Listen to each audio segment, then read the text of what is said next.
एक बार हम लोग शिखर जी का बिहार कर रहे थे या कहीं और थे। शिखर जी ने उसकी पहले की घटना शायद मुक्तागिरी से बिहार।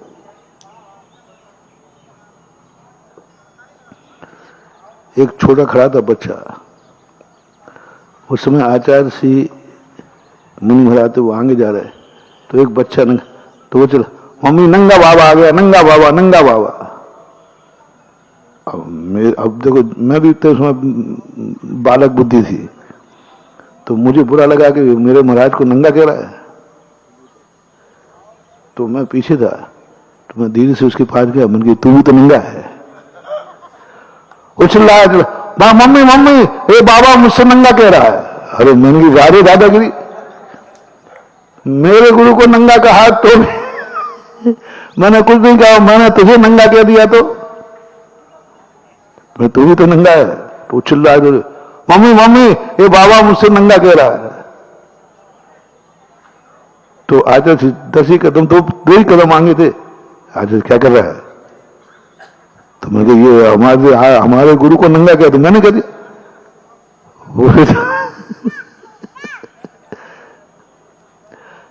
आचार्य ने कहा अपन को नहीं बोलना, वो तो कहने दो, क्या कहा? नंगा ही तो कहा उसने, तो नंगा तो हुई, तुम बोलो तो नंगा है। तो बोलो वो बालक है और तुम विधि हो, कुछ भी कह सकता है। अब मैं आपसे पूछता हूं, आक्रोश परिचय है, 22 परिचयों में एक परिचय है, और आक्रोश परिचय का अर्थ है तुम्हारे जगत पूज्य परमेष्ठी को। पहले तो तुम्हारे मुनि की विशेषता क्या है? परमेष्ठी परम ज्योति विरागो विमलाकृति सर्वज्ञो नादि मध्यांता शास्ता शास्त्रोपलाल लेते, ऐसे ही कुछ एक श्लोक है। ये सब है जगत पूज्य परमेष्ठी है। और इन महाराज के लिए किसी ने आक्रोश प्रशय में अशुभ शब्द बोल दिए, बोल देते, बहुत मुनियों को बोल देते। अब मुनि महाराज को क्या करना चाहिए? आप जो बताओगे वही करूंगा। लौट के वही गाली देना चाहिए या भिड़ जाना चाहिए या मार देना चाहिए, मर जाना चाहिए, लेकिन सुनना तो नहीं। छोटी मोटी हस्ती नहीं हूं, छोटी मोटी हस्ती नहीं है, परमेष्ठी है।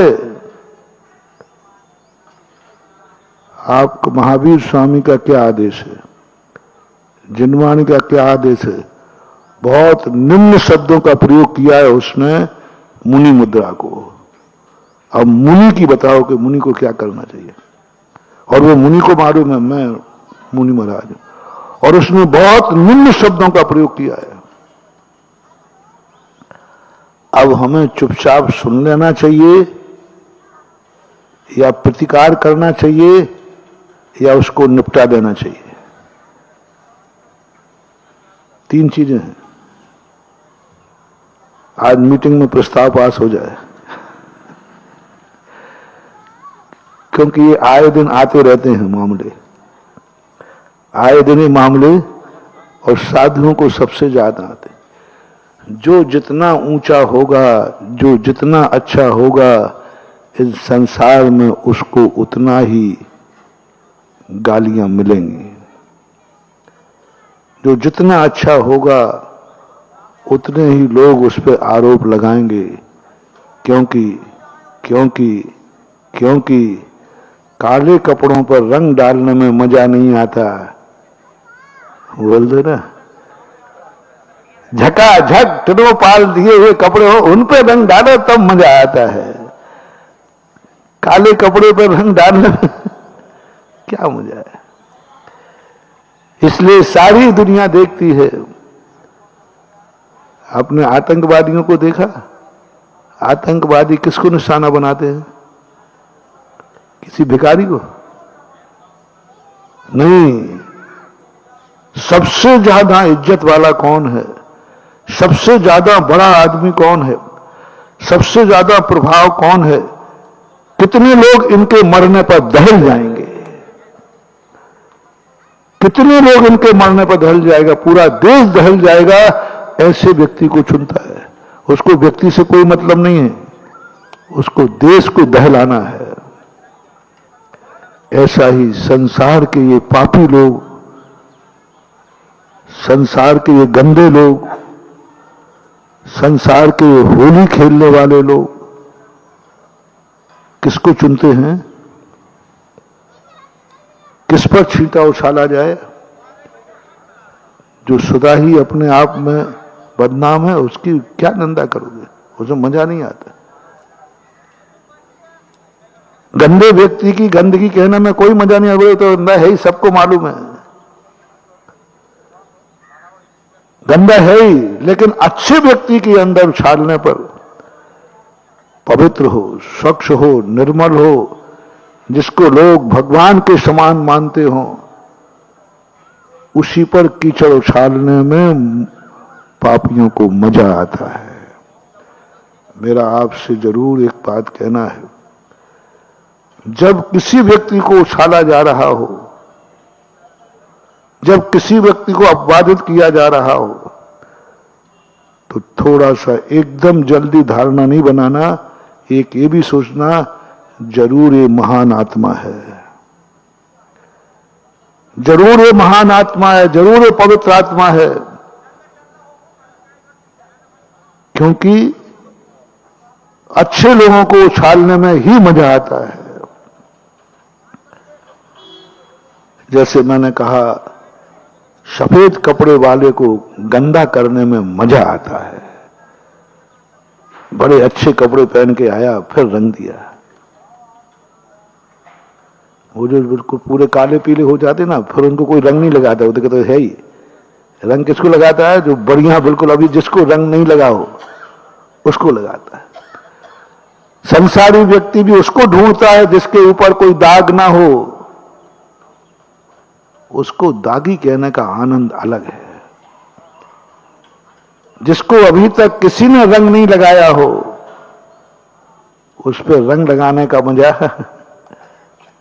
अलग ही है। होली है, इसलिए कहते हैं होली है भाई, होली है, बुरा न मानो, होली है। इस संसार को ज्ञानी व्यक्ति कहा, इसको होली मानो, इसको होली मानो। ये करेंगे, ये कहते हमें उसी को दाग लगाना है जिसमें आज तक कोई दाग नहीं है। हमें उसी को गाली देना है जिसको आज तक सारी दुनिया पूजती है। हम उसी की निंदा करेंगे जिसकी सारी दुनिया प्रशंसा करती है। सारी दुनिया प्रशंसा करती है, उसको निंदा मिलेगी मिलेगी। सूर्य को ही उल्लू गाली देता है क्योंकि वो ज्यादा चमकता है।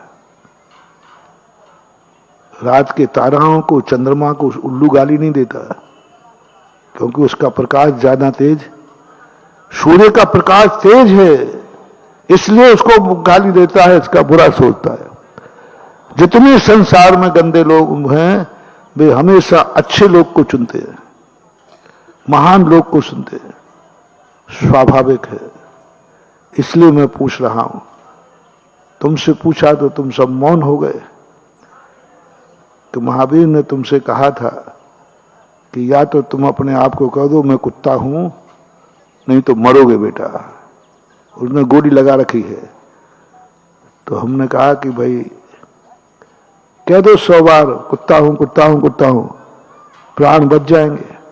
अरे महाराज जी आप ऐसा मत करो, हम भी स्वाभिमान है। चलो अब तुम्हारी बात नहीं कर रहा हूं, हमने इसलिए अपने को प्रस्तुत कर दिया। अब हमें क्या करना चाहिए? साधु को किसी ने शब्द बोल दिए गलत, जो साधु नहीं है, कुछ भी बोलते। साधुओं को बहुत सारे लोग शब्द बोलते, जैसे उस बच्चे ने कहा नंगा है, ऐसे उससे भी गलत शब्द बोल सकते। अब महावीर की क्या आज्ञा है साधु को, और आपकी क्या राय है? हमारे पास तीनों शक्तियां हैं, मैं उसको निपटा भी सकता हूं। सुनना कान खोल के, कायर मत समझना इतनी शक्ति है कि उसको ऐसा निपटाऊंगा कि कभी उठने लायक ही नहीं रहेगा, ऐसा निपटाऊंगा कि कभी उठने लायक ही नहीं रहेगा, ऐसा निपटाऊंगा कभी बोलने लायक ही नहीं रहेगा, ऐसा निपटाऊंगा कहीं देखने लायक ही नहीं रहेगा। निपटा सकता हूं, ये समर्थ है दिगंबर जैन मुनि में, दिगंबर जैन मुनि में समर्थ है। असमर्थ मान करके दिगंबर मुनि को छेड़ मत देना, इनके पास तो क्या है, कुछ नहीं है, क्या कर लेंगे।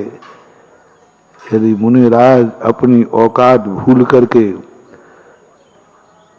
उतर जाए तो महानुभाव 12 योजन की द्वारका भस्म हो गई। और राजकुमार एक है, क्या करेगा ये, क्या करेगा। लोग पत्थर मारते गए मारते गए मारते गए, आखिर सहनशीलता की सीमा होती, एक बार भी गुस्सा नहीं आया, एक बार भी साधु नहीं खोला। कितनी नदीपायन को यही सोचता हूं कि भावलिंगी संत थे, तद्भव भावलिंगी संत, रिद्धिधारी संत थे। भावलिंगी संत को इतनी जल्दी गुस्सा नहीं आता। कितनी गालियां सुनी होंगी, कितने पत्थर खाए होंगे, अंत में जाकर के आ गया क्रोध। साधु यदि बेकाबू हो जाए महानुभाव, सावधान, साधु को उतनी सताना कि तब काबू में है, इतना मत सताना कि वो बेकाबू हो जाए। साधु का बेकाबू होना संभाल नहीं पाओगे, संभाल नहीं पाओगे। जय जिनेंद्र, अगर आपको मेरी वीडियो अच्छी लगती है तो प्लीज़ मेरे चैनल को सब्सक्राइब करिए, लाइक करिए, शेयर करिए। इसी तरह से अपना प्यार मुझे देते रहिए।